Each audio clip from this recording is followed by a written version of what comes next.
Arithmetic sequence और progression, इसको हम एपीपी लिखते हैं। तो ये सीक्वेंस जो बनती कैसे है, क्योंकि बहुत सारे जो स्टूडेंट्स हैं उनके लिए परेशानी होती है कि सीक्वेंस को हम कैसे पहचानें। तो आज जो हम पढ़ने जा रहे हैं वो अरिथमेटिक सीक्वेंस की पहचान जो बिल्कुल आसान है, बिल्कुल आसान है।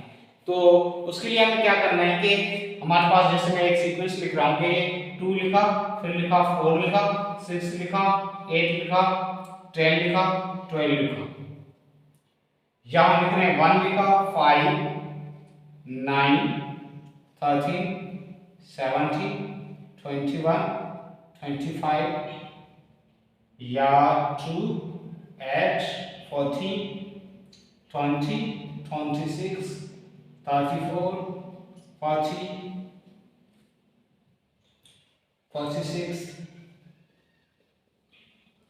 तो ये जितनी सीक्वेंस लिखी ये कौन सी है हमारे पास एक अरिथमेटिक सीक्वेंस है, लेकिन पहचान हमारे पास कैसे होती है कि जो फिक्स नंबर हम ऐड करते हैं इस सीक्वेंस में जो है, फॉर सपोज ये 2 में हम 2 ऐड करेंगे क्या बनेगा, ये 4 बना, 4 में जब 2 ऐड करेंगे तो क्या बनेगा 6 बनेगा, 6 में जब हम 2 ऐड करेंगे तो कितना बनेगा 8 बनेगा, 8 में जब 2 ऐड करेंगे तो ये कितना बनेगा 10 बनेगा, 10 में जब 2 ऐड करेंगे तो कितना बनेगा 12। तो इसमें हम फिक्स नंबर को ऐड कर रहे हैं, इसको फिक्स नंबर को ऐड करें। आप कोई भी दो नंबर को कंसेक्यूटिवली लेंगे तो उनका डिफरेंस ले सेकंड माइनस फर्स्ट, तो वो हमेशा क्या निकलेगा 7 निकलेगा। तो इस टाइप के सीक्वेंस को हम क्या कहते हैं अरिथमेटिक सीक्वेंस कहते हैं। तो जैसे सेकंड माइनस फर्स्ट क्या बना 2, इन दोनों कंसेक्यूटिव नंबर को 6 माइनस 4 क्या बना 2, 8 माइनस 6 क्या बना 2, 10 माइनस 8 क्या बना 2, 12 माइनस 10 क्या बना 2। So this is a fixed number. This number is known as the common difference. This number is known as the common difference. So in the arithmetic sequence, the common difference between two consecutive number is always same. For the second sequence, 5 minus 1, 4, 9 minus 5, 4, 30 minus 9, 4, 17 minus 13, 4, 21 minus 17, 4, 25 minus 21 क्या बनेगा 4. So in this second sequence there are common differences for this 2 में हम 6 add करेंगे तो क्या बनेगा 8, 8 में 6 number add करेंगे 14, 14 में 6 नंबर ऐड करेंगे तो कितना बनेगा 20, 26। तो इसमें कॉमन डिफरेंस कितना बना 2, इसमें 4, इसमें कॉमन डिफरेंस क्या बना 6। तो इस टाइप की जो सीक्वेंस जिसमें हम एडिंग कुछ ना कुछ फिक्स नंबर को ऐड करके हासिल करें तो उस सीक्वेंस का नाम क्या है अरिथमेटिक सीक्वेंस है या अरिथमेटिक प्रोग्रेशन है, जिसे हम एपीपी कहते हैं। सो आइए इसकी डेफिनेशन में क्या कह रहा है कि a sequence in which each term is formed by adding a fixed number to the preceding।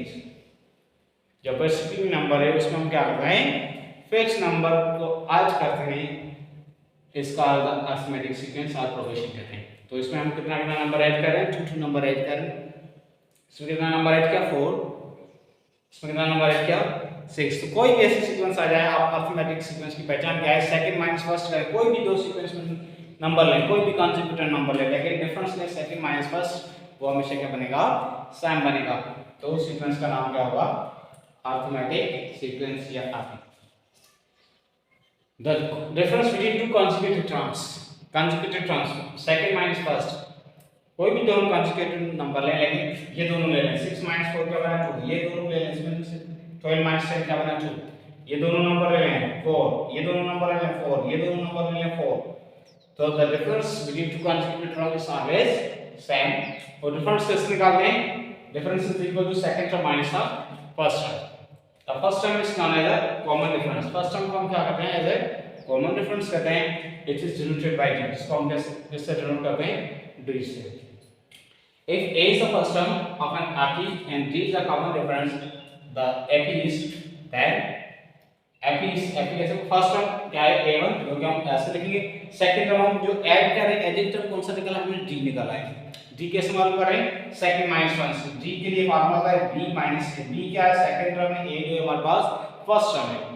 So second term के लिए a plus 3 Guna, third term के लिए a प्लस 2d, क्योंकि जो सेकंड टर्म में हम d ऐड करना है क्या करना है a2 प्लस d करेंगे तब क्या बनेगा a3 बनेगा। सो a2 हमारे पास क्या है a प्लस d प्लस का d, सो क्या बनेगा a3 is equal to a plus d1। First term के लिए एक और डिवाइड करेंगे, फिफ्थ टर्म के लिए एक और डिवाइड करेंगे, तो n टर्म क्या बनेगा a plus n minus 1 into d। So Tn the n term of the RP is given by a plus n minus 1 into d. So this is the arithmetic sequence। इसकी पहचान कैसे, common difference कैसे मालूम करना है, हम जो देख के कैसे पता कर सकते हैं कि जो गिवन सीक्वेंस है ये कौन सी है, आरपी है। एक्सरसाइज 4.2 में find the indicated term, RP की एक्सरसाइज है कि 1 5 9 अप टू, हमें ये टर्म मालूम करना है कौन सा, इसका 12th टर्म मालूम करना है। कौन सा टर्म मालूम करना है, फर्स्ट में 12th टर्म मालूम करना है। तो फर्स्ट में सॉल्यूशन के लिए हम क्या लिख सकते हैं कि in the first sequence the first term जिसको हम डिनोट करते हैं ए से, सो फर्स्ट टर्म हमारे पास क्या है 1, सेकंड टर्म को हम डिनोट करते हैं b से, सो b कितना है 5। After that we have to find the common difference and the common difference is given by d। So d is equal to b minus a, second term minus first term, or 5 minus 1, so 4, common difference 4, and 12 जो हमें मालूम करना है उसका 12th term जो मालूम करना है। We know that हमें क्या पता है कि the n term of the RP is given by a n is equal to a plus n minus 1 into d. So here n is equal to 12. Here n is equal to 12. So n is equal to 12. Put this n in this formula. So a12 is equal to a21 plus n12 minus 1 into d. What is the value of d?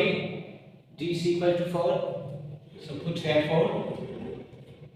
So R12 is equal to 1 plus 12 minus 1, 11, multiply by 4. So बहुत सारे students क्या करते हैं कि यहाँ mistake कर देते हैं कि 1 plus 11 पहले करते हैं, बनता है 12, फिर मल्टीप्लाई करते हैं 4 से। ऐसा नहीं है, we have to remind our board master. So पहले हम क्या करना है, multiplication. So 1 plus 44, so R12 is equal to 45. So this is the 12th term of the given RP. Now for the second, minus 50. So I is equal to minus 50, B is equal to minus 9, N is equal to 10. Which term we have to find? We have to find 10th term of this RP. So N is equal to 10. Now D is equal to B minus A. B is equal to minus 9 minus A is equal to minus 15. So D is equal to minus 9 plus 15. D is equal to 6. Now put an answer formula. This is the answer formula. So we get A10 is equal to minus 15 plus 10 minus 1 D6. So A10 is equal to minus 15 plus 9 into 6. So minus 15